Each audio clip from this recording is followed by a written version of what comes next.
colleagues, distinguished visitors from overseas, ladies and gentlemen.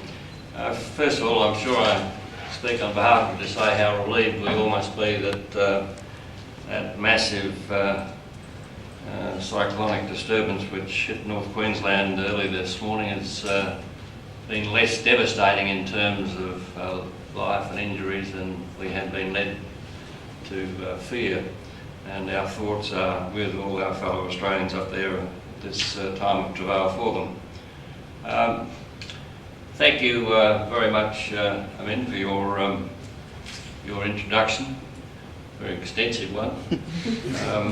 And it does remind me that this is the eve, today is the eve of the time when I became leader of the party in February of 1983, and I'm reminded of it by the presence of my personal assistant, Jill Saunders, who, when I got back from Brisbane, where the deed was done, I got back and moved to the leader of the opposition's office, and there was this beautiful blonde in there who had been installed.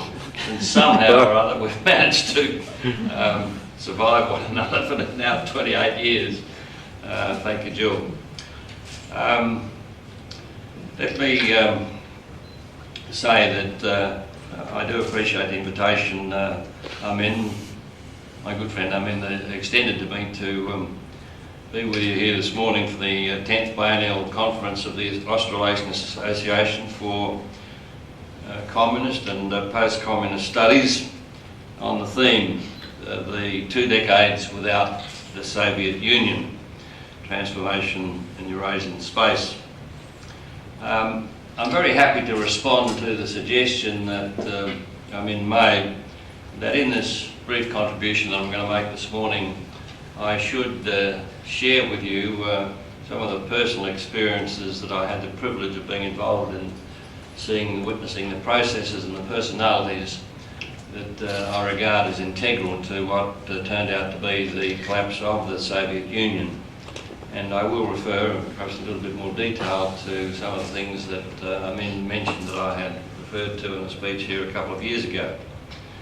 I think when we're talking about the collapse of the Soviet Union, it is important to go back to that statement that I did make, that you referred to, and it's the unequivocal assertion I make that the single most important decision made in peacetime by any national leader during the 20th century was, in my judgment, without any doubt, that decision announced by Deng Xiaoping in December 1978 when he took over power from Hawke during the 3rd plenum of the 11th Central Committee Congress of the Communist Party of China. And that, of course, was the historic decision that he announced and which he proceeded to implement to move China towards a market economy and to open up to the outside world. I definitely believe that there was no other single decision made by any national leader during the 20th century which was more significant in terms of its lasting impact on the affairs of China, the region and the world than that decision. Now, I was very, very fortunate to be in a position to discuss listen to the Chinese leadership during this period as they explained not only what was happening in their own country, but the impact it was having in the region and beyond.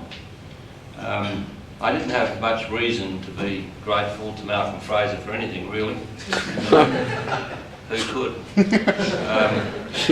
He's a different man now. He's moved that far to the left. He's almost out of sight. But in those days, he was a different kettle of fish.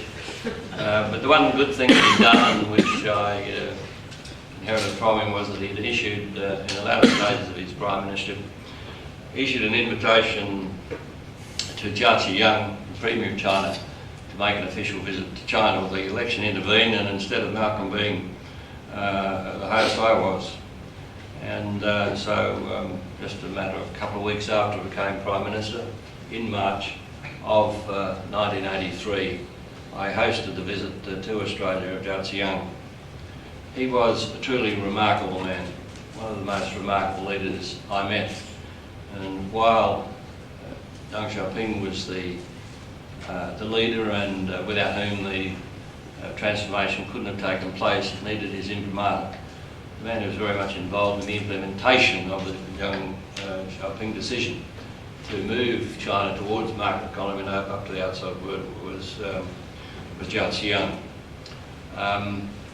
That visit here in March of Zhao Ziyang initiated an annual exchange at the top level between China and Australia. I went up there in 1984, I came down, Hu Yaobang came in 85, I went up in 86 and so on, and that went on until the events of Tiananmen in 1989. So in that process I was, had the opportunity, more than any other Western leader, to be intimately involved with the Chinese leadership, to share their confidences, act as an intermediary between them and the United States. And we had literally hours and hours and hours of conversation. I remember an early one talking to Zhao Ziyang, and he was talking about the move to the market economy, and through this discussion, and he kept referring back to socialism, I said, I find it a little bit incongruous that you're moving to the market economy, talking about the market economy, and you keep referring to socialism. He said, Prime Minister, the words don't matter as long as my people understand that there's no longer one great pot, but hundreds of thousands of small pots. And this was the pragmatism of the man. In these discussions, one of the things I spoke with them about increasing over time was the not just the impact, the massive impact that the changes were having upon China and the growth of their economy and the per capita income and the standard of living of their people. But I raised with them the question what impact this was having on the Soviet Union, and they explained to me, yes, they thought it was having a significant impact. They explained that every single day hundreds of Soviet officials and citizens would cross the border from the Soviet Union into China and witness at first hand, just see the growth in income and prosperity, particularly of the people living in rural China and in the towns and the enterprises. And they said this happened every day, and then these people were going back and reporting on what they were seeing. And the follow-up to that, of course, came to me at the end of November, beginning of December 1987, when I made a visit to the Soviet Union. And this was a remarkable experience. I was due to have a 20-minute session with Gorbachev. It in fact extended to a meeting of about 3¼ hours. And there were many things to talk about. But the thing that Gorbachev wanted to speak about more than anything else was what was happening in China.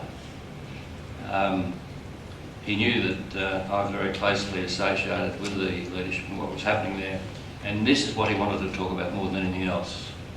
And there was no doubt that Gorbachev and the collective leadership there was absolutely spooked by what was happening in China. And they could see this massive economic growth, improvement in well-being and living standards of the people of China against the stagnancy of their command economy. And I explained to Gorbachev that I thought he had his priorities wrong. He was, of course, concentrating on perestroika, political reform, and not economic reform. I said the Chinese have made it quite clear economic reform must come first, and they accept the inevitability that over time, as the economy liberalises, so there will be gradual political changes.